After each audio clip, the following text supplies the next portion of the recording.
C'est-à-dire une branche de l'arbre dont on sait qu'il fait une variété qui nous intéresse. Et on aura le fruit qu'on aime. Par exemple, on aura la pomme Macintosh qu'a découvert M. Macintosh au XVIIIe siècle, ou on aura la Granny Smith qui aurait été découverte apparemment par une dame dans son jardin en Australie. Bon. Et donc c'est du clonage. On clone, donc au niveau variation génétique, il n'y a rien. Donc si ce n'est pas adapté à votre terrain, si les nuisibles détruisent vos pommes, il faudra traiter. Et ça, on ne veut pas traiter. Donc on a planté un arbre par mètre carré. Donc sur un hectare, ça nous fera 10 000 arbres. C'est beaucoup.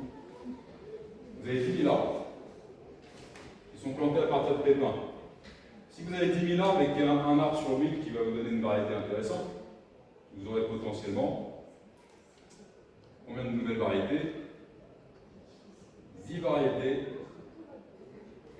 qui seront intéressantes.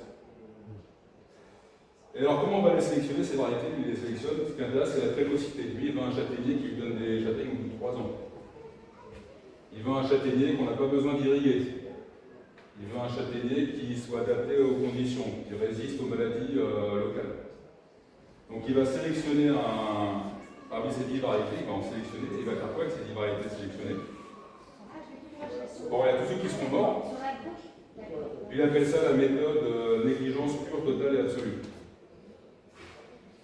Donc, il y en a plein qui seront morts, il faut un peu aider, sinon vous allez avoir 100% de perte. Il faut un peu désherber, un peu irriguer au début. Ceux qui auront survécu, vous prenez les 10 variétés qui sont là, et vous les greffez. Et pour multiplier vos chances, ce qu'il fait, c'est que plutôt que de greffer une variété sur un sujet, il va en greffer 5. Une branche, ça sera une variété, une branche, une autre branche, encore une autre variété. Et puis la 6e, ce sera la variété qui a poussé. Donc, si vous avez 10 000 arbres, et sur chaque arbre vous avez 6 variétés, ça vous fait...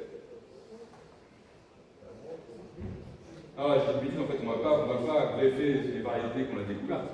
On va greffer n'importe quelle branche à partir de n'importe quel pépin.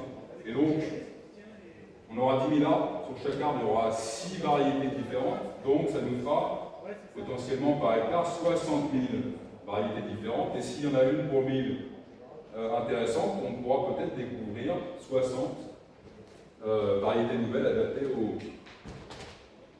au lieu.